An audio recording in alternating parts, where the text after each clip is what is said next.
Il y a aussi un autre point sur lequel on est plutôt aligné, c'est toute la partie questionologie, questionnement. Donc l'art du questionnement, c'est quelque chose qui est qui est en train de devenir une légende et un côté performance, voilà. Qu'est-ce que tu peux nous dire justement sur cet art de la questionologie?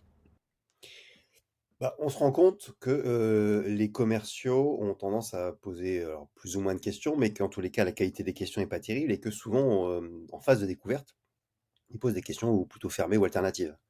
Est-ce que vous avez ça dans votre entreprise? Est-ce que vous fonctionnez comme ça? Est-ce que vous avez ça ou ça?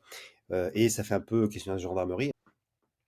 Le gros travail, c'est de travailler sur les questions ouvertes. Et c'est vrai que l'être humain est pas très fort en questions ouvertes. Sauf une catégorie de personnes que sont les Les enfants. vers. Les Les enfants, enfants. pardon. Et en fait, les enfants, ils posent plein de questions ouvertes. Pourquoi ci? Pourquoi ça? C'est quoi ci? C'est quoi ça? Et en fait, la différence entre un commercial et un enfant, bah, c'est que l'enfant cherche à savoir alors que le commercial pense tout savoir. Du coup, ce que tu es en train de nous dire, c'est qu'en fait, il faut retrouver notre âme d'enfant pour être un bon commercial, alors.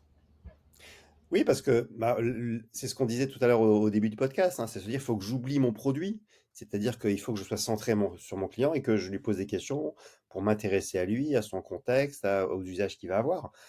Donc, il faut faire comme un enfant qui essaie de comprendre à quoi sert un produit.